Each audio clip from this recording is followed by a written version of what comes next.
ଆମେ ପରସ୍ପରକୁ ଉତ୍ସାହିତ କରିବା ନିତାନ୍ତ ଆବଶ୍ୟକ। ଯେଉଁମାନେ ଏହାକୁ ସବୁଠାରୁ ଅଧିକ ଆବଶ୍ୟକ କରନ୍ତି ସେମାନଙ୍କ ଉପରେ ବିଶ୍ୱାସ କରନ୍ତୁ। କେବେ ବି ହାର ମାନନ୍ତୁ ନାହିଁ।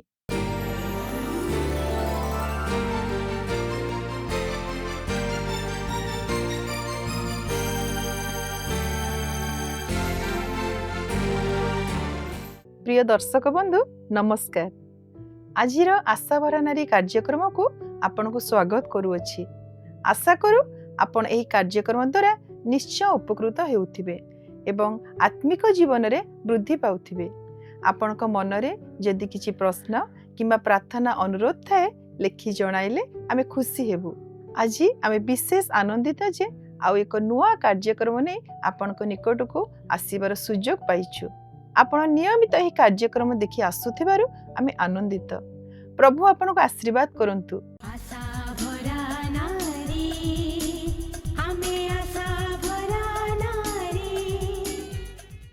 ଆମେ ନିଶ୍ଚିନ୍ତ ଯେ ଆପଣ ଆପଣଙ୍କ ପରିବାର ସହ ଭଲରେ ଥିବେ। ଆଜି ଆମ ମଧ୍ୟରେ ଭଉଣୀ କଲ୍ୟାଣୀ ଅଛନ୍ତି। କଲ୍ୟାଣୀ ଭଉଣୀ ନମସ୍କାର। ନମସ୍କାର ଭଉଣୀ, ମୁଁ ନିଶ୍ଚିତ ଯେ ଏମିତି କିଛି ଦିନ ଆମ ଜୀବନରେ ଆସିଛି ଯେତେବେଳେ ଆମେ ସକାଳେ ଉଠିଛୁ, ଆକାଶକୁ ଦେଖୁଛୁ ଏବଂ ଭାବୁଛୁ ବଞ୍ଚିବା ପାଇଁ କେତେ ସୁନ୍ଦର ଦିନ। ନୀଳ ଆକାଶ, ଉଜ୍ଜଳ ସୂର୍ଯ୍ୟ, ସୁନ୍ଦର ପ୍ରକୃତି। ଆମେ ହସୁ ଏବଂ ଚିନ୍ତା କରୁ ଆଜି ଏକ ଭଲ ଦିନ ହେବାକୁ ଯାଉଛି। ଏହା ସେ ପର୍ଯ୍ୟନ୍ତ ଯେ ପର୍ଯ୍ୟନ୍ତ ଆମେ କିଛି ଖବର ଶୁଣୁନାହୁଁ କିମ୍ବା ସୋସିଆଲ ମିଡ଼ିଆ ଅପଡେଟ୍ ପଢ଼ୁନାହୁଁ କିମ୍ବା ଲୋକଙ୍କୁ ଭେଟିନାହୁଁ ଏବଂ ଅତି ଶୀଘ୍ର ଏହା ହେଲେ ଆମେ ବିଷାଦ ଏବଂ ନିରୁତ୍ସାହିତ ଅନୁଭବ କରିବା ଆରମ୍ଭ କରୁ। ଆଜିର ଦୁନିଆରେ ନିରୁତ୍ସାହିତ ହେବା ବହୁତ ସହଜ। ଏମିତି ଲାଗୁଛି ଯେ କିଛି ଠିକ ହେଉନାହିଁ। ମଣିଷ ମଣିଷକୁ ଆଘାତ ଦେଉଛି। ପ୍ରକୃତି ପ୍ରବଳ ହେବାରେ ଲାଗିଛି। ଦେଶଗୁଡ଼ିକ ପରସ୍ପର ସହିତ ଯୁଦ୍ଧ କରୁଛନ୍ତି। ମୁଦ୍ରାସ୍ଫୀତି ସର୍ବକାଳୀନ ଉଚ୍ଚରେ ରହିଛି।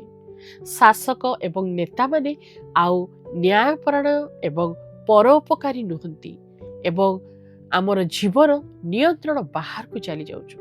ତେବେ ଏହାର ଉତ୍ତର କ'ଣ? କିଛି ସମାଧାନ ଅଛି କି? ଆମେ ଭିନ୍ନ ଭାବରେ କାର୍ଯ୍ୟ କରିପାରିବା କି? ବାଇବେଲ ଆମକୁ କ'ଣ କୁହେ? ଆମେ ପରସ୍ପରକୁ ଉତ୍ସାହିତ କରିବା ଉପରେ ଆଜିର ଅଧ୍ୟାୟରେ ଉତ୍ତର ଖୋଜିବା। ମୁଁ ଆଜିର ବିଷୟ ପାଇଁ ଉତ୍ସାହିତ କାରଣ ଏହା କେବଳ ପ୍ରାସଙ୍ଗିକ ନୁହେଁ, ବରଂ ଏହା ଏମିତି କିଛି ଯାହାକୁ ମୁଁ ବିଶ୍ୱାସ କରେ 100%। ଆପଣ ଜାଣନ୍ତି ଯେ ବାଇବେଲ ପ୍ରକୃତରେ ପ୍ରଥମ 2ଟି ଆଜ୍ଞାରେ ଆମକୁ ଉତ୍ତର ଦେଇଥାଏ। ଈଶ୍ୱରଙ୍କୁ ପ୍ରେମ କର ଏବଂ ପ୍ରତିବେଶୀକୁ ପ୍ରେମ କର। ଏହା ଯେତିକି ସରଳ ସେତିକି ଜଟିଳ ମଧ୍ୟ। ତେଣୁ ଆମକୁ ପ୍ରୋତ୍ସାହନକାରୀ ହେବାକୁ ଆହ୍ୱାନ କରାଯାଏ। କେବଳ ଏନକରେଜ ଶବ୍ଦଟିକୁ ଦେଖନ୍ତୁ। ଆମକୁ ଏପରି ଲୋକ ହେବା ପାଇଁ ଆହ୍ୱାନ କରାଯାଏ ଯେଉଁମାନେ ଅନ୍ୟ କାହା ମନରେ ଆଶା ଜାଗ୍ରତ କରନ୍ତି, ସାହସ ପ୍ରଜ୍ୱଳିତ କରନ୍ତି। କିଛି ସମୟ ନିଅନ୍ତୁ, ଚେଷ୍ଟା କରନ୍ତୁ ଏବଂ ଏମିତି କିଛି ମନେ ପକାନ୍ତୁ ଯାହା ପିଲାଦିନେ କେହି ଆମକୁ କହିଥିଲେ, ଯାହା ଆଜି ମଧ୍ୟ ଆମେ ମନେ ରଖିଛୁ। ଶବ୍ଦ ଗୁଡ଼ିକୁ ମନେ ପକାନ୍ତୁ ଏବଂ ସେଗୁଡ଼ିକ କିପରି ଆମକୁ ଅନୁଭବ କରାଇଲା ତାହା ମଧ୍ୟ ସ୍ମରଣ କରନ୍ତୁ। ମୁଁ ନିଶ୍ଚିତ ଯେ ଆମେ ସମସ୍ତେ ଏହିପରି ଜଣଙ୍କୁ ମନେ ପକାଇବୁ ଯିଏ ଅତ୍ୟନ୍ତ ଯନ୍ତ୍ରଣାଦାୟକ କିମ୍ବା ଆଶ୍ଚର୍ଯ୍ୟଜନକ ଭାବରେ ଉତ୍ସାହିତ କରିଥିଲେ, ନୁହେଁ କି? ଆପଣ ଜାଣନ୍ତି କି ଅନେକ ବର୍ଷ ବିତିଗଲା ପରେ ମଧ୍ୟ ଆମେ ଏପରି ମୁହୂର୍ତ୍ତ ଗୁଡ଼ିକୁ କାହିଁକି ମନେ ରଖିଥାଉ? ଆପଣ ଆମକୁ ଏ ବିଷୟରେ କୁହନ୍ତୁ। ଆମେ କଥିତ ଶବ୍ଦ ଗୁଡ଼ିକୁ ମନେ ପକାଇବାକୁ ପ୍ରବୃତ୍ତି ରଖିଥାଉ, ଯାହା ଆମର ଆବେଗ, ଚିନ୍ତାଧାରା ଏବଂ ସତ୍ତା ଉପରେ ଦୃଢ଼ ପ୍ରଭାବ ପକାଇଥାଏ। ଉଭୟ ଯନ୍ତ୍ରଣାଦାୟକ ଏବଂ ଉତ୍ସାହଜନକ ଶବ୍ଦ ଏହା କରିଥାଏ। ଏହା ଆକର୍ଷଣୀୟ ନୁହେଁ କି? ହଁ, ମୁଁ ଏବେ ବି ମୋ ଶିକ୍ଷକଙ୍କୁ ମନେ ପକାଉଛି, ଯିଏକି ମୋତେ ଲେଖାଲେଖି କରିବା ପାଇଁ ପ୍ରେରଣା ଦେଉଥିଲେ। ସେ ମୋ ପେପର ଶେଷରେ ସକାରାତ୍ମକ ମନ୍ତବ୍ୟ ଯୋଗ କରୁଥିଲେ ଏବଂ ସେହି ଶବ୍ଦ ଗୁଡ଼ିକ କଲେଜ ଏବଂ କାର୍ଯ୍ୟ ସମୟରେ ମୋ ସହିତ ରହିଥିଲା ଏବଂ ମୁଁ ଆଜି ମଧ୍ୟ ସେଗୁଡ଼ିକ ମନେ ପକାଉଛି। ବାଃ, ଏଭଳି ଲୋକ ଆମ ଜୀବନରେ ରହିବା ଏକ ଆବଶ୍ୟକ। ଆପଣ ଜାଣନ୍ତି, ଆମ ଆଖପାଖର ଲୋକଙ୍କ ଜୀବନରେ ଉଭୟ କାର୍ଯ୍ୟ କରିବାର କ୍ଷମତା ଆମ ପାଖରେ ଅଛି। ପରସ୍ପରକୁ ଉତ୍ସାହିତ କରିବା କିମ୍ବା ଯନ୍ତ୍ରଣା ସୃଷ୍ଟି କରିବା। ପ୍ରଥମ ଥେସଲୋନିକ୍ୟ 5 ପର୍ବର 11 ପଦ, ସେଠାରେ ଏପରି ଲେଖା ଅଛି, ଏଣୁ ଯେପରି କରୁଅଛ ସେହିପରି ପରସ୍ପରକୁ ସାନ୍ତ୍ୱନା ଦିଅ, ପୁଣି ପରସ୍ପରର ନିଷ୍ଠା ଜନ୍ମାଅ। ପାଉଲ ଆମ୍ଭମାନଙ୍କୁ ନିର୍ମାଣ କରାଯାଉଥିବା ଗୃହଗୁଡ଼ିକ ସହିତ ତୁଳନା କରନ୍ତି। ପ୍ରତ୍ୟେକ ବିଶ୍ୱାସୀ ଗଠନ କରିବା ଆବଶ୍ୟକ କରନ୍ତି। ଯଦିଓ ଆମେ ଖ୍ରୀଷ୍ଟଙ୍କଠାରେ ପୂର୍ଣ୍ଣ, କିନ୍ତୁ ଆମର ଦୈନନ୍ଦିନ ଜୀବନରେ ଯୀଶୁଙ୍କଠାରେ ବୃଦ୍ଧି ପାଉଥିବା ଆବଶ୍ୟକ। ଆମେ ସମସ୍ତେ ନିର୍ମାଣର ବିଭିନ୍ନ ପର୍ଯ୍ୟାୟରେ ଅଛୁ। ଆମ ମଧ୍ୟରୁ କେତେକ କେବଳ ମୂଳଦୁଆ ସ୍ଥାପନ କରିଥିଲେ, ଅନ୍ୟମାନେ ଚତୁର୍ଥ କିମ୍ବା ପଞ୍ଚମ ମହଲା ନିର୍ମାଣ କରୁଛନ୍ତି। ଆମେ ମଣ୍ଡଳୀକୁ ଅସମ୍ପୂର୍ଣ୍ଣତାର ବିଭିନ୍ନ ପର୍ଯ୍ୟାୟରେ ଆସିଥାଉ, ଜୀବନର କ୍ଷତି ଦ୍ୱାରା କ୍ଳାନ୍ତ ଶ୍ରାନ୍ତ ଅବସ୍ଥାରେ। ଏବଂ ଏଠାରେ ପାଉଲ କହୁଛନ୍ତି ଯେ ଆମକୁ ସହଭାଗିତାର ଆବଶ୍ୟକତା ଅଛି, ଯାହା ଆମକୁ ନିର୍ମାଣ କରିବ ଏବଂ ଯେଉଁଠାରେ ଆବଶ୍ୟକତା ସେଇଠାରେ ଆମକୁ ପୁନର୍ନିର୍ମାଣ ମଧ୍ୟ କରିବ। ଏଭଳି ଭାବେ ଚିନ୍ତା କରନ୍ତୁ, ଆମମାନଙ୍କ ମଧ୍ୟରୁ ଅଧିକାଂଶଙ୍କ ପାଇଁ ବଡ଼ ମରାମତି କରିବା ସହଜ ନୁହେଁ। ଆମେ ବୋଧହୁଏ ୱାସିଂ ମେସିନ୍ କିମ୍ବା ଏକ ବଲ୍ବକୁ ଠିକ୍ କରିପାରିବୁ, କିନ୍ତୁ ଆମେ ଏକ ଲିକ୍ ଠିକ୍ କରିପାରିବୁ ନାହିଁ କିମ୍ବା ଛାତ ମଧ୍ୟ ମରାମତି କରିପାରିବୁ ନାହିଁ। କ'ଣ ଠିକ୍ କରିବାର ଆବଶ୍ୟକତା ଅଛି ତାହା ଠିକ୍ କରିବାରେ ସାହାଯ୍ୟ କରିବା ପାଇଁ ଆମକୁ ଅନ୍ୟ ଲୋକଙ୍କୁ ନିଯୁକ୍ତ ଦେବାକୁ ପଡ଼ିବ। ଆମର ଆଧ୍ୟାତ୍ମିକ ଜୀବନର ନିର୍ମାଣ କ୍ଷେତ୍ରରେ ମଧ୍ୟ ଏହା ସମାନ।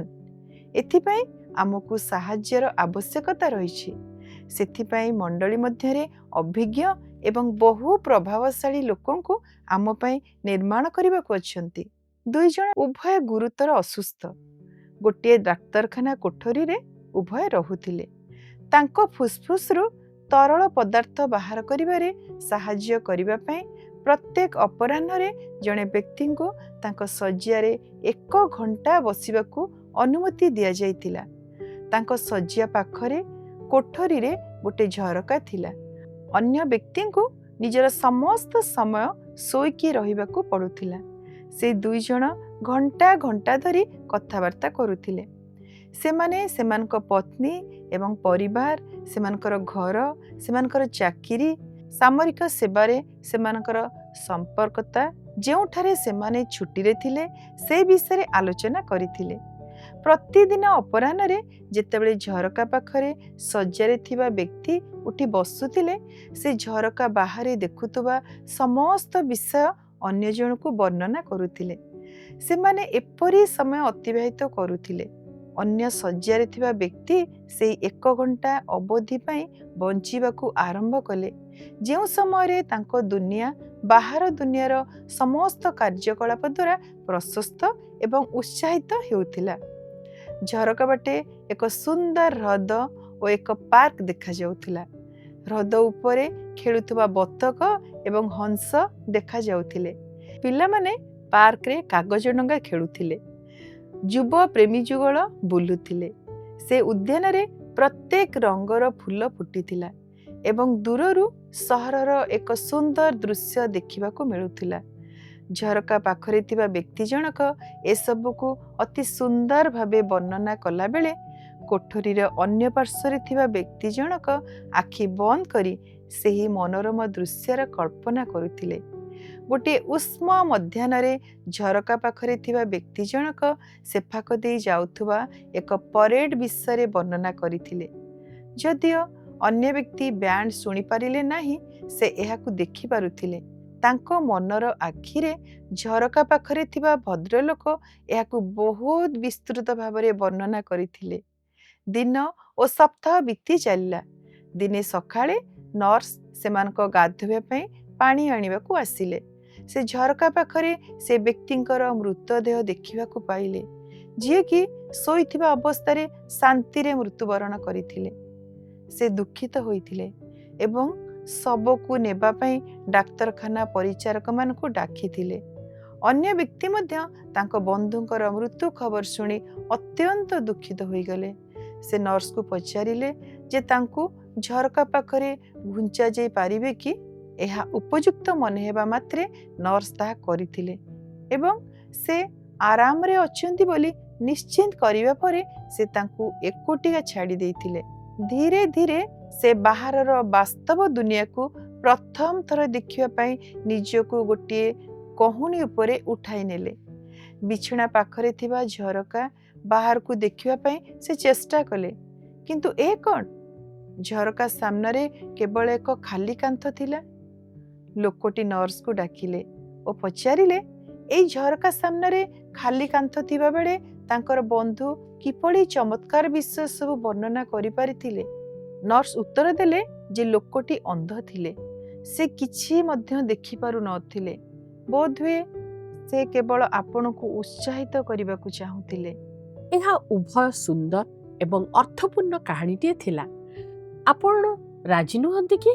ଓହୋ ହଁ, ସେ ଲୋକଟି ଅନ୍ଧ ଥିବା ସତ୍ତ୍ୱେ କେତେ ସୁନ୍ଦର ଭାବେ ନିଜ ବନ୍ଧୁକୁ କିଛି ମୁହୂର୍ତ୍ତରେ ଆନନ୍ଦ ଦେବା ପାଇଁ ଏପରି କରିଥିଲେ।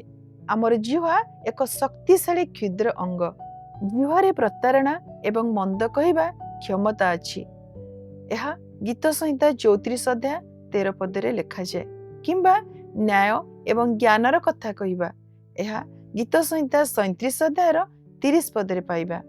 ଏବଂ ପ୍ରଭୁଙ୍କ ଧାର୍ମିକତା ବିଷୟରେ କହିବାର କ୍ଷମତା ମଧ୍ୟ ଅଛି। ଏହା ମଧ୍ୟ ଗୀତ ସଂହିତା 37 ଅଧ୍ୟାୟର 28 ପଦରେ ମଧ୍ୟ ମିଳେ। ଏବଂ ପ୍ରଭୁଙ୍କ ଧାର୍ମିକତା ବିଷୟରେ କହିବାର କ୍ଷମତା ମଧ୍ୟ ଅଛି।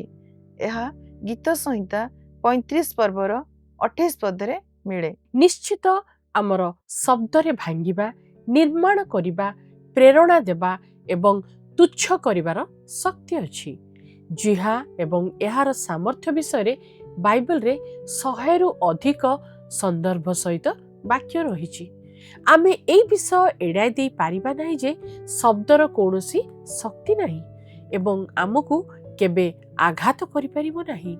ଆମର ଶବ୍ଦ ଗୁରୁତ୍ୱପୂର୍ଣ୍ଣ। ଏହା ସମ୍ଭବତଃ ଆପଣଙ୍କ ପାଇଁ କୌଣସି ଆଶ୍ଚର୍ଯ୍ୟର ବିଷୟ ନୁହେଁ। ପିଲାଦିନରୁ ଆମେ ଏହି ଗୀତ ଶୁଣିଛୁ, ବାଡ଼ି ଏବଂ ପଥର ମୋର ହାଡ଼ ଭାଙ୍ଗି ଦେଇପାରେ, କିନ୍ତୁ ଶବ୍ଦ ମୋତେ କେତେ ଆଘାତ କରିବ ନାହିଁ। କିନ୍ତୁ ସତ୍ୟ ହେଉଛି, ଶବ୍ଦ ବାସ୍ତବରେ ଆମକୁ ଆଘାତ କରିପାରେ। ଆମେ ସମସ୍ତେ ଜାଣୁ ଯେ ଏହି ଦୁନିଆ କଠିନ ହୋଇପାରେ। ଦୈନନ୍ଦିନ ସମସ୍ୟା, ଅସୁବିଧା ଏବଂ ସବୁକିଛି ଠିକ୍ କରିବା ପାଇଁ ଚାପ ସହିତ ମୁକାବିଲା କରୁଥିବା ସମୟରେ ପ୍ରକୃତରେ କ'ଣ ଗୁରୁତ୍ୱପୂର୍ଣ୍ଣ ତାହା ଦୃଷ୍ଟି ହରାଇବା ସହଜ। ଆମମାନଙ୍କ ମଧ୍ୟରୁ ଅନେକ ନିରୁତ୍ସାହିତ ଅନୁଭବ କରନ୍ତି ଏବଂ ଏହି ସମୟରେ ଅନ୍ୟମାନଙ୍କୁ ଉତ୍ସାହିତ କରିବା ଆବଶ୍ୟକ। ଏହା ହେଉଛି ସେହି ସ୍ଥାନ ଯେଉଁଠାରେ ଈଶ୍ୱର ତାଙ୍କ ଲୋକମାନଙ୍କୁ ବ୍ୟବହାର କରି ଆମ ହୃଦୟକୁ ସତ୍ୟ କହିବା ପାଇଁ ଆମକୁ ମନେ ପକାଇ ଦିଅନ୍ତି ଯେ ସେ ବିଶ୍ୱକୁ ପରାସ୍ତ କରିଛନ୍ତି ଏବଂ ସେ ଆମକୁ ସମୃଦ୍ଧ କରିବାକୁ ଯୋଜନା କରିଛନ୍ତି ଏବଂ ଏହା ଆମକୁ କ୍ଷତି କରିବାକୁ ନୁହେଁ। ଆମେ ପରସ୍ପରକୁ ଉତ୍ସାହିତ କରିବା ଉଚିତ, ଯାହାଦ୍ୱାରା ଆମେ କେବଳ ଆମ ଜୀବନରେ ନୁହେଁ ବରଂ ଆମ ଆଖପାଖର ଲୋକମାନଙ୍କ ଜୀବନରେ ମଧ୍ୟ ଈଶ୍ୱରଙ୍କ ଗୌରବ ଆଣିପାରିବା। ଆପଣ ଜାଣନ୍ତି ଯେ ଆମର ବିଶ୍ୱାସକୁ ଅଧିକ ଫଳପ୍ରଦ ଭାବରେ ଅଭ୍ୟାସ କରିବାରେ ଆମକୁ ସାହାଯ୍ୟ କରିବା ଉପରେ ଧ୍ୟାନ ଦେବା ପାଇଁ ଆମ ମଣ୍ଡଳୀର ବିଶ୍ୱାସୀମାନେ ପ୍ରତ୍ୟେକ ମଙ୍ଗଳବାର ସନ୍ଧ୍ୟାରେ ଏକତ୍ର ହୋଇଥାନ୍ତି। ଈଶ୍ୱରଙ୍କ ବାକ୍ୟ କିଭଳି ଆମକୁ ସାହାଯ୍ୟ କରିଛି ତାହା ଆମେ ପରସ୍ପର ସହିତ ବାଣ୍ଟୁ। ଆମେ ପ୍ରାର୍ଥନାରେ ଆରମ୍ଭ କରୁ ଏବଂ ଶେଷ ମଧ୍ୟ କରୁ ଏବଂ ଆମେ ସପ୍ତାହ ସାରା ପରସ୍ପର ପାଇଁ ପ୍ରାର୍ଥନା ମଧ୍ୟ କରୁ। ଏହାଦ୍ୱାରା ଆମେ ପରସ୍ପର ସହିତ ଆମ ସମ୍ପର୍କକୁ ସୁଦୃଢ଼ କରିପାରୁଛୁ। ତେବେ ଏହା ନିୟମିତ ରବିବାର ସେବାଠାରୁ କିପରି ଭିନ୍ନ? ରବିବାର ସକାଳେ ଉପାସନା ପୂର୍ବରୁ କିମ୍ବା ପରେ ଆମେ କଫି ପିଇବା ସମୟରେ ଯେଉଁ ବାର୍ତ୍ତାଳାପ ହୋଇଥାଏ ତାହା ସାଧାରଣ ଅଟେ। ଆମେ ପାଣିପାଗ କିମ୍ବା କ୍ରୀଡ଼ା ବିଷୟରେ କଥା ହେଇଥାଉ। ଆମେ ଗତ ସପ୍ତାହରୁ ଆମର ସଦ୍ୟତମ କାର୍ଯ୍ୟକଳାପ କିମ୍ବା ଆଗାମୀ ସପ୍ତାହ ପାଇଁ ଆମର ଯୋଜନା ବାଣ୍ଟିଥାଉ।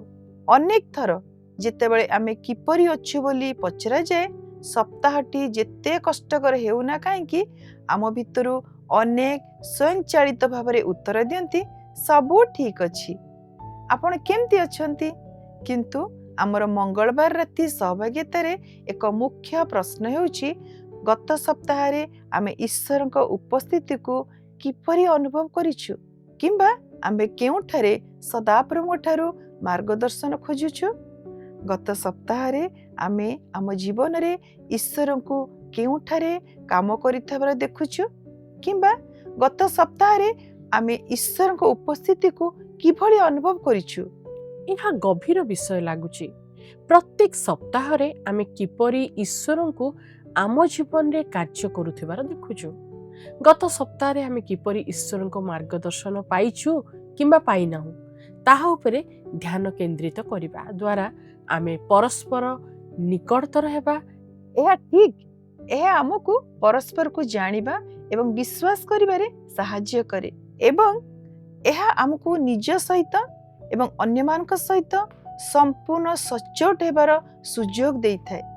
ଆମେ ପ୍ରେମରେ ପରସ୍ପର ଉପରେ ନଜର ରଖିବା ଆରମ୍ଭ କରିଥାଉ। ଅନେକ ସମୟରେ ଆମମାନଙ୍କୁ ଉତ୍ସାହିତ କରିବା ପାଇଁ ଈଶ୍ୱର ଅନ୍ୟମାନଙ୍କୁ ବ୍ୟବହାର କରିବେ, ଏବଂ ବେଳେବେଳେ ଅନ୍ୟମାନଙ୍କୁ ଉତ୍ସାହିତ କରିବା ପାଇଁ ସେ ଆମ୍ଭମାନଙ୍କୁ ବ୍ୟବହାର କରିବେ। ଠିକ୍ କଥା। ସହଭାଗିତା ବିଷୟରେ କହିବାକୁ ଗଲେ ବାଇବେଲରେ ଏକ ଆକର୍ଷଣୀୟ ଚରିତ୍ର ଅଛି ଯାହାର ନାମର ଅର୍ଥ ପ୍ରୋତ୍ସାହନ ପୁତ୍ର। ତାଙ୍କ ବିଷୟରେ ଅଧିକ ଜାଣିବା ପାଇଁ ଚାଲନ୍ତୁ ପ୍ରେରିତ ପୁସ୍ତକ ତାର 11 ଅଧ୍ୟାୟ 21 ପର୍ବରୁ 26 ପଦ ଯାଏ ପାଠ କରିବା। ସେଠାରେ ଏପରି ଲେଖା ଅଛି, ଆଉ ସେମାନଙ୍କ ସହିତ ପ୍ରଭୁଙ୍କର ହସ୍ତ ଥିଲା। ପୁଣି ଅନେକ ଅନେକ ଲୋକ ବିଶ୍ୱାସ କରି ପ୍ରଭୁଙ୍କ ପ୍ରତି ଫେରିଲେ। ସେମାନଙ୍କ ବିଷୟକ ସମ୍ବାଦ ଜେରୁସାଲେମସ୍ଥ ମଣ୍ଡଳୀର କର୍ଣ୍ଣଗୋଚର ହେଲା। ସେଥିରେ ସେମାନେ ଆନ୍ତିଓଖ୍ୟା ପର୍ଯ୍ୟନ୍ତ ବର୍ଣ୍ଣବାଙ୍କୁ ପ୍ରେରଣ କଲେ। ସେ ଉପସ୍ଥିତ ହୋଇ ଈଶ୍ୱରଙ୍କର ଅନୁଗ୍ରହ ଦେଖି ଆନନ୍ଦିତ ହେଲେ, ଆଉ ଯେପରି ସେମାନେ ହୃଦୟର ଏକାଗ୍ରତାରେ ପ୍ରଭୁଙ୍କ ପ୍ରତି ଆସକ୍ତ ହୋଇ ରୁହନ୍ତି ସେଥି ନିମନ୍ତେ ସମସ୍ତଙ୍କୁ ଉତ୍ସାହ ଦେଲେ, କାରଣ ସେ ଜଣେ ଉତ୍ତମ ବ୍ୟକ୍ତି, ପୁଣି ପବିତ୍ର ଆତ୍ମା ଓ ବିଶ୍ୱାସରେ ପରିପୂର୍ଣ୍ଣ ଥିଲେ। ଏହି ପ୍ରକାରେ ଅନେକ ଅନେକ ଲୋକ ପ୍ରଭୁଙ୍କଠାରେ ସଂଯୁକ୍ତ ହେଲେ। ପରେ ସେ ସାଉଲଙ୍କୁ ଖୋଜିବା ପାଇଁ ତାର୍ସକୁ ବାହାରିଗଲେ। ପୁଣି ସେ ତାଙ୍କୁ ପାଇଁ ଆନ୍ତିଓଖ୍ୟାକୁ ଘେନି ଆସିଲେ। ସେମାନେ ସମ୍ପୂର୍ଣ୍ଣ 1 ବର୍ଷ ପର୍ଯ୍ୟନ୍ତ ମଣ୍ଡଳୀ ସହିତ ଅନେକ ଲୋକଙ୍କୁ ଶିକ୍ଷା ଦେଲେ। ପୁଣି ଆନ୍ତିଓଖ୍ୟାରେ ଶିଷ୍ୟମାନେ ପ୍ରଥମରେ ଖ୍ରୀଷ୍ଟିଆନ ବୋଲି ଖ୍ୟାତ ହେଲେ। ତେଣୁ ବର୍ଣ୍ଣବା ପ୍ରୋତ୍ସାହନ ପୁତ୍ର ଭାବରେ ଜଣାଶୁଣା ଥିଲେ, କାରଣ ସେ ତାଙ୍କ ଆଖପାଖର ଲୋକମାନଙ୍କୁ ନିରନ୍ତର ଉତ୍ସାହିତ କରୁଥିଲେ। ଯେହେତୁ ପ୍ରେରିତମାନେ ସୁସମାଚାର ପ୍ରଚାର କରିବା ଏବଂ ମଣ୍ଡଳୀର ବିକାଶ ପାଇଁ କାର୍ଯ୍ୟ କରୁଥିଲେ, ବର୍ଣ୍ଣବା ଲୋକମାନଙ୍କୁ ଉତ୍ସାହିତ କରିବା ଏବଂ ସଂଯୋଗ କରିବାରେ ଏକ ବଡ଼ ଭୂମିକା ଗ୍ରହଣ କରିଥିଲେ। ଖ୍ରୀଷ୍ଟଙ୍କୁ ଅନୁସରଣ କରିବା ପରେ ପାଉଲଙ୍କୁ ଗ୍ରହଣ କରିବାକୁ ପ୍ରେରିତମାନଙ୍କୁ ଉତ୍ସାହିତ କରିବା ପାଇଁ ସେ ତାଙ୍କ ସୁନାମକୁ ବିପଦରେ ପକାଇଥିଲେ। ଯେତେବେଳେ ଅନ୍ୟମାନେ ତାଙ୍କୁ ଦ୍ୱିତୀୟ ସୁଯୋଗ ଦେବାକୁ ଚାହୁଁ ନଥିଲେ, ସେତେବେଳେ ସେ ଏକ ଯୁବକ ଜନ୍ ମାର୍କଙ୍କୁ ପରାମର୍ଶ ଦେଇଥିଲେ। ସେ ବହୁତ ସକାରାତ୍ମକ ଲୋକ ଭଳି ଲାଗୁଛନ୍ତି, ସବୁବେଳେ ସମସ୍ତଙ୍କ ଉପରେ ନଜର ରଖୁଥିଲେ। ଯଦିଓ ଆମ ଭିତରୁ ଅନେକ ଆମେ ଭଲ ପାଉଥିବା ଲୋକଙ୍କୁ ଉତ୍ସାହିତ କରିବାର ଏକ ଦୃଢ଼ ଆବଶ୍ୟକତା ଅନୁଭବ କରୁ, ଆମେ ପ୍ରକୃତରେ ଯେଉଁମାନଙ୍କୁ ପସନ୍ଦ କରି ନଥାଉ ସେମାନଙ୍କ ନିକଟରେ ପହଞ୍ଚିବା ଟିକେ କଷ୍ଟକର ଅନୁଭବ କରୁ। ଆସନ୍ତୁ ବିଶ୍ୱସ୍ତ ଭାବେ ଏହି ପ୍ରଶ୍ନର ଉତ୍ତର ଦେବା। ଆମ ପ୍ରତି ଅସଦାଚରଣ କରୁଥିବା ବ୍ୟକ୍ତିଙ୍କୁ କିମ୍ବା ଜୀବନରେ ଭୁଲ ପଥରେ ଅଛନ୍ତି ବୋଲି ଆମେ ବିଶ୍ୱାସ କରୁଥିବା ବ୍ୟକ୍ତିଙ୍କୁ ଆମେ କେତେ ଥର ଉତ୍ସାହିତ କରିଛୁ? ମୁଁ କହିବାକୁ ଚାହେଁ, ପ୍ରକୃତରେ ସୁପରମାର୍କେଟରେ ଅଧିକ ସମୟ ନେଉଥିବା ବୟସ୍କ ବ୍ୟକ୍ତିଙ୍କୁ କିମ୍ବା ସବୁ ବିଷୟରେ ଅଭିଯୋଗ କରିବାକୁ ଭଲ ପାଉଥିବା ଘୃଣା ପଡ଼ୋଶୀଙ୍କୁ ଏଡ଼ାଇବା କେତେ ସହଜ। କିନ୍ତୁ ମାଥ୍ୟୁ 7 ପର୍ବର 1-29 ପଦରେ ଏହା କୁହାଯାଇଛି, ଆଉ କାହିଁକି ତୁମ୍ଭ ଭାଇର ଆଖିରେ ଥିବା କୁଟାଟିକକ ଦେଖୁଅଛ, କିନ୍ତୁ ତୁମ ନିଜ ଆଖିରେ ଯେଉଁ କଡ଼ିକାଠ ଅଛି ତାହା ଭାବି ଦେଖୁନାହ। ଆମେ ନିଜ ସୀମା ବାହାରେ ଚାହିଁବାକୁ ପ୍ରସ୍ତୁତ ହେବା ଉଚିତ, କ୍ଷମା କରିବା ଉଚିତ, କାରଣ ଈଶ୍ୱର ଆମକୁ କ୍ଷମା କରିଛନ୍ତି। ଅନେକ ସମୟରେ ଲୋକମାନେ ଏହା କରିପାରିବେ ବୋଲି ବିଶ୍ୱାସ କରିବାର ଶକ୍ତି ପାଇବା ପାଇଁ ଅନ୍ୟମାନଙ୍କୁ ସେମାନଙ୍କ ଉପରେ ବିଶ୍ୱାସ କରିବା ଆବଶ୍ୟକ। ଯଦି ଆମେ ଏକ ନେତୃତ୍ୱ ଭୂମିକାରେ ଅଛୁ, ତେବେ ଆମକୁ ପ୍ରତିଦିନ ଲୋକଙ୍କୁ ଉତ୍ସାହିତ କରିବା ଏବଂ ସେମାନେ କେତେ ଶକ୍ତିଶାଳୀ ହୋଇପାରିବେ ତାହା ଦେଖିବା ଓ ଶିଖିବାକୁ ପଡ଼ିବ। ବେଙ୍ଗମାନଙ୍କର ଏକ ଗୋଷ୍ଠୀ ବିଷୟରେ ଏକ କାହାଣୀ ଅଛି। ଏକ ବେଙ୍ଗର ଦଳ ଜଙ୍ଗଲ ମଧ୍ୟ ଦେଇ ଯାଉଥିବା ବେଳେ ସେମାନଙ୍କ ମଧ୍ୟରୁ 2 ଜଣ ଏକ ଗଭୀର ଗର୍ତ୍ତରେ ପଡ଼ିଯାଇଥିଲେ। ଯେତେବେଳେ ଅନ୍ୟ ବେଙ୍ଗମାନେ ଗର୍ତ୍ତ ଚାରିପଟେ ଏକାଠି ହେଲେ ଏବଂ ଦେଖିଲେ ଯେ ଏହା କେତେ ଗଭୀର, ସେମାନେ 2 ବେଙ୍ଗକୁ କହିଲେ ଯେ ସେମାନଙ୍କ ପାଇଁ ଆଉ କୌଣସି ଆଶା ବାକି ନାହିଁ। ତଥାପି 2 ବେଙ୍ଗ ଅନ୍ୟମାନେ କ'ଣ କହୁଛନ୍ତି ତାକୁ ଅଣଦେଖା କରିବାକୁ ନିଷ୍ପତ୍ତି ନେଇଥିଲେ ଏବଂ ସେମାନେ ଗର୍ତ୍ତରୁ ବାହାରିବା ପାଇଁ ଡେଇବାକୁ ଚେଷ୍ଟା କରୁଥିଲେ। ସେମାନଙ୍କର ପ୍ରୟାସ ସତ୍ତ୍ୱେ ଗର୍ତ୍ତର ଶୀର୍ଷରେ ଥିବା ବେଙ୍ଗମାନଙ୍କ ଦଳ କହୁଥିଲେ ଯେ ସେମାନେ ଚେଷ୍ଟା କରିବା ବନ୍ଦ କରିଦେବା ଉଚିତ। ସେମାନେ କଦାପି ଗର୍ତ୍ତରୁ ବାହାରି ପାରିବେ ନାହିଁ। ଶେଷରେ ବେଙ୍ଗମାନଙ୍କ ମଧ୍ୟରୁ ଗୋଟିଏ ଅନ୍ୟମାନେ କ'ଣ କହୁଛନ୍ତି ସେଥିପ୍ରତି ଧ୍ୟାନ ଦେଲା ଏବଂ ସେ ହାର ମାନିଲା, ମୃତ୍ୟୁ ମୁଖରେ ପଡ଼ିଲା। ଅନ୍ୟ ବେଙ୍ଗଟି ଯଥାସମ୍ଭବ ଜୋର ଲଗାଇ ଡେଇବାକୁ ଲାଗିଲା। ପୁଣି ବେଙ୍ଗମାନଙ୍କ ଭିଡ଼ ତାକୁ ଏତେ ଯନ୍ତ୍ରଣାଦାୟକ ପ୍ରୟାସ ବନ୍ଦ କରିବାକୁ ଏବଂ କେବଳ ମରିଯିବାକୁ ଚିତ୍କାର କହିଥିଲା। ସେ ଆହୁରି ଜୋରସେ ଡେଇଲା ଏବଂ ଶେଷରେ ବାହାରକୁ ବାହାରି ଆସିଲା। ଯେତେବେଳେ ସେ ବାହାରକୁ ଆସିଲା, ଅନ୍ୟ ବେଙ୍ଗମାନେ କହିଲେ, ତୁମେ ଆମ କଥା ଶୁଣିପାରିଲ ନାହିଁ। ବେଙ୍ଗଟି ସେମାନଙ୍କୁ ବୁଝାଇଲା ଯେ ସେ ଏତେ ଭଲରେ ଶୁଣିପାରେ ନାହିଁ। ସେ ଭାବିଲା ଯେ ସେମାନେ ତାକୁ ସବୁ ସମୟରେ ଗର୍ତ୍ତରୁ ବାହାରିବାକୁ ଉତ୍ସାହିତ କରୁଛନ୍ତି। ଯେତେବେଳେ ଆମେ ସ୍ମରଣ କରୁଛେ ଈଶ୍ୱର ଆମ ପାଇଁ କ'ଣ କରିଛନ୍ତି, ଏହା ଆମକୁ ଭବିଷ୍ୟତ ପାଇଁ ଶକ୍ତି ଏବଂ ପ୍ରୋତ୍ସାହନ ଦେଇଥାଏ। ପ୍ରୋତ୍ସାହନ ପାଇଁ ପାଉଲ ଯେଉଁ ଶବ୍ଦ ବ୍ୟବହାର କରନ୍ତି ତାହାକୁ ମଧ୍ୟ ସାନ୍ତ୍ୱନା ଭାବେ ଅନୁବାଦ କରାଯାଇପାରେ। ପାଉଲଙ୍କ ବଡ଼ ବିଚାର ହେଉଛି ସେ କଠିନ ସମୟରେ ଈଶ୍ୱର ଅନନ୍ତ ସାନ୍ତ୍ୱନା ଏବଂ ଉତ୍ସାହର ସହିତ ଆସନ୍ତି ଏବଂ ଆମକୁ ଯାହା ଆବଶ୍ୟକ ତାହା ଦିଅନ୍ତି। ଆଜିର ଚାପପୂର୍ଣ୍ଣ ଏବଂ ଅଶାନ୍ତ ଦୁନିଆରେ ଆମର ବିଶ୍ୱାସ ଏବଂ ଉଦ୍ଦେଶ୍ୟ ଉପରେ ଆତ୍ମବିଶ୍ୱାସ ମଧ୍ୟ ଅସ୍ଥିର ହୋଇପାରେ। ଆମେ ପ୍ରଶ୍ନ କରୁ ଯେ ଆମେ ଈଶ୍ୱରଙ୍କ ପାଇଁ ସଠିକ୍ କାର୍ଯ୍ୟ କରୁଛୁ କି ନାହିଁ ଏବଂ ଆମର ସନ୍ତୁଳନ ରକ୍ଷା ପାଇଁ ସଂଘର୍ଷ ମଧ୍ୟ କରୁ। ସୁସ୍ଥିର ହେବା ପାଇଁ ସମୟ ନେବା ଏବଂ ଅନ୍ୟମାନଙ୍କୁ ଭଲ ପାଇବା ପାଇଁ ଆମେ କିପରି କାର୍ଯ୍ୟ ପ୍ରଦର୍ଶନ କରୁ ସେ ବିଷୟରେ ଚିନ୍ତା କରିବାକୁ ନିଜକୁ ସୁଯୋଗ ଦେବା ଦ୍ୱାରା ଆମେ ଜୀବନର ଅର୍ଥ ଏବଂ ଉଦ୍ଦେଶ୍ୟ ଆସିଥାଏ। ଆମେ ପରସ୍ପରକୁ ଉତ୍ସାହିତ କରିବା ନିତାନ୍ତ ଆବଶ୍ୟକ। ଯେଉଁମାନେ ଏହାକୁ ସବୁଠାରୁ ଅଧିକ ଆବଶ୍ୟକ କରନ୍ତି ସେମାନଙ୍କ ଉପରେ ବିଶ୍ୱାସ କରନ୍ତୁ। କେବେ ବି ହାର ମାନନ୍ତୁ ନାହିଁ।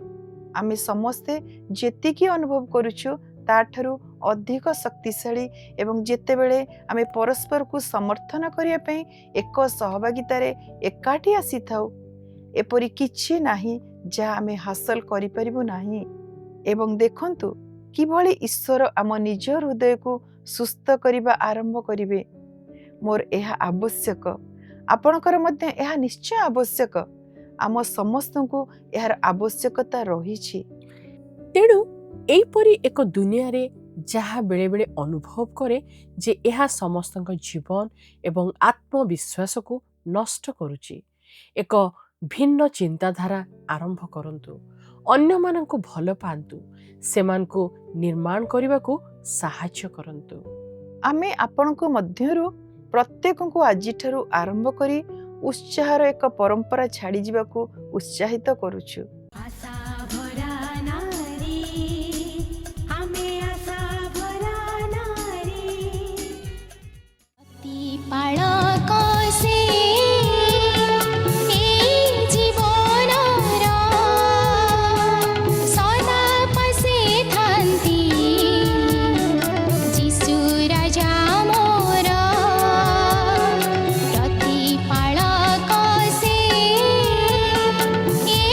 जी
ଆସନ୍ତୁ ପ୍ରାର୍ଥନା କରିବା। ପବିତ୍ର ମଙ୍ଗଳମୟ ସ୍ୱର୍ଗବାସୀ ପିତା, ତୁମ ପବିତ୍ର ମହାନାମକୁ ଧନ୍ୟବାଦ ଦଉଛୁ ରାଜା। ତୁମେ ଅନୁଗ୍ରହ କଲ, ଦୟା କଲ ଆମମାନଙ୍କ ଜୀବନ ବୋଲି ଧନ୍ୟବାଦ ଦଉଛୁ। ପ୍ରଭୁ, ଯେଉଁ ଆଶୀର୍ବାଦ ଆମ ଜୀବନରେ ତୁମେ କରିଛ ପ୍ରଭୁ, ସେ ଆଶୀର୍ବାଦ ପାଇଁ ମଧ୍ୟ ଧନ୍ୟବାଦ ଦଉଛୁ। ପ୍ରଭୁ, ଆଜି ସୁନ୍ଦର ବାକ୍ୟ ଦେଇ ତୁମେ ଆମକୁ କଥା କହିଛ, ସେଥିପାଇଁ ମଧ୍ୟ ଧନ୍ୟବାଦ ଦଉଛୁ। ପ୍ରଭୁ, ତୁମ ବାକ୍ୟରେ ଆମକୁ ଶିକ୍ଷା ଦେଲ ଯେ ପରସ୍ପରକୁ କ୍ଷୁଦ୍ର ହେଉ କି ବଡ଼ ବିଷୟ ହେଉ ପ୍ରତି ବିଷୟରେ ଉତ୍ସାହିତ କରିବା ପାଇଁ, କାହାର ନିରୁତ୍ସାହିତର କାରଣ ନ ହେବା ପାଇଁ। ତେଣୁ ପ୍ରଭୁ, ଯେପରି ଆମେ ଅନ୍ୟକୁ ସେମାନଙ୍କର ଉତ୍ତମତା ବିଷୟରେ ଉତ୍ସାହିତ କରିବୁ, ପୁଣି ପ୍ରଭୁ ତୁମର ସେ ଆଶୀର୍ବାଦ ମଧ୍ୟ ରହିବ, ସେ ଅନୁଗ୍ରହ ଦୟା ଭିକ୍ଷା କରୁଛୁ। ପ୍ରଭୁ, ଯେତେବେଳେ ନିଶ୍ଚୟ ଏ ପ୍ରାର୍ଥନାର ଶୁଣିଛ, ଧନ୍ୟବାଦ ଦଉଛୁ। ପୁଣି ଏ ବାକ୍ୟକୁ ଯେଉଁମାନେ ଶୁଣୁଛନ୍ତି, ଯେଉଁମାନେ ଦେଖୁଛନ୍ତି, ପ୍ରତ୍ୟେକ ହୃଦୟରେ ଯେପରି ଏ ବାକ୍ୟ ପ୍ରଭୁ ପ୍ରଚୁର ରୂପେ ଫଳପ୍ରଦ ହେବ, ସେଥିପାଇଁ ପ୍ରତ୍ୟେକଙ୍କୁ ତୁମେ ଆଶୀର୍ବାଦ କର। ନିଶ୍ଚୟ ପ୍ରାର୍ଥନା ଶୁଣିଲ, ଧନ୍ୟବାଦ ଦେଇ ଏ ପ୍ରାର୍ଥନା ମୋର ପ୍ରିୟତମ ଯୀଶୁ ରାଜା ତୁମ ପବିତ୍ର ନାମରେ ମାଗିଲୁ, ଆମେନ୍। ତେବେ ଦର୍ଶକ ବନ୍ଧୁ, ବର୍ତ୍ତମାନ ତ ଆମର ସମୟ ହୋଇଗଲାଣି। ଆଶା କରୁ ଆପଣଙ୍କୁ ଆଜିର କାର୍ଯ୍ୟକ୍ରମ ନିଶ୍ଚୟ ଭଲ ଲାଗିଥିବ। ଆଶାଭରା ନାରୀର ପ୍ରତ୍ୟେକ ପ୍ରିୟ ଦର୍ଶକ ବନ୍ଧୁଙ୍କୁ ଆମ ସହିତ ଯୋଗ ଦେଇଥିବାରୁ ଧନ୍ୟବାଦ। ଆମେ ଆଶା କରୁଛୁ ଆପଣ ଆଜିର ଏହି କାର୍ଯ୍ୟକ୍ରମ ଦ୍ୱାରା ଆଶୀର୍ବାଦ ପ୍ରାପ୍ତ ହୋଇଅଛନ୍ତି। ହଁ, ଆମକୁ ଆପଣଙ୍କ ଜୀବନର ଅନୁଭୂତି ଜଣାଇବାକୁ ଭୁଲିବେ ନାହିଁ। ଟିଭି ସ୍କ୍ରିନରେ ଦିଆଯାଇଥିବା ଠିକଣା ଓ ଫୋନ୍ ନମ୍ବରରେ ନିଶ୍ଚୟ ଆମ ସହ ଯୋଗାଯୋଗ କରିବେ। ପୁଣି ଆମକୁ 044490812997ରେ ମିସ୍ଡ କଲ୍ କରିବାକୁ ଭୁଲିବେ ନାହିଁ। ସପ୍ତାହ ଶେଷରେ ଅଧିକ ମିସ୍ଡ କଲ୍ ଦେଇଥିବା ଦର୍ଶକ ବନ୍ଧୁକୁ ପୁରସ୍କୃତ କରାଯିବ। ଆଉ ଏକ ନୂଆ କାର୍ଯ୍ୟକ୍ରମ ନେଇ ଆପଣଙ୍କ ନିକଟକୁ ଆସିବୁ। ଏହି ପ୍ରୋଗ୍ରାମ ମଧ୍ୟ ଆପଣ ୟୁଟ୍ୟୁବ ମାଧ୍ୟମରେ ଉପଲବ୍ଧ ଅଛି, ତାହା ନିଶ୍ଚୟ ଦେଖିବାକୁ ଭୁଲିବେ ନାହିଁ। ପୁନର୍ବାର ଆପଣଙ୍କ ନିକଟକୁ ଆସିବା ପର୍ଯ୍ୟନ୍ତ ଆମମାନଙ୍କୁ ବିଦାୟ ଦିଅନ୍ତୁ। ସୁସ୍ଥ ରୁହନ୍ତୁ, ଭଲରେ ରୁହନ୍ତୁ। ପ୍ରଭୁ ଯୀଶୁ ଆପଣ ପ୍ରତ୍ୟେକଙ୍କୁ ଆଶୀର୍ବାଦ କରନ୍ତୁ। ରହିଲୁ, ନମସ୍କାର। ଆଜିର ପ୍ରଶ୍ନଟି ହେଲା, ଆମେ ପରସ୍ପରକୁ କାହିଁକି ଉତ୍ସାହିତ କରିବା ଉଚିତ? ଏ, ଅନ୍ୟମାନଙ୍କ ଓ ଆମ ଜୀବନରେ ପରମେଶ୍ୱରଙ୍କର ମହିମା ପ୍ରକାଶ କରିବା ପାଇଁ। ବି, ସମାଜରୁ ସମ୍ମାନ ପାଇବା ପାଇଁ। ସି, ନିଃସଙ୍ଗତାରୁ ରକ୍ଷା ପାଇବା ପାଇଁ। ଡି, ମଣ୍ଡଳୀରେ ଜଣେ ଜଣେ ନେତା ହେବା ପାଇଁ।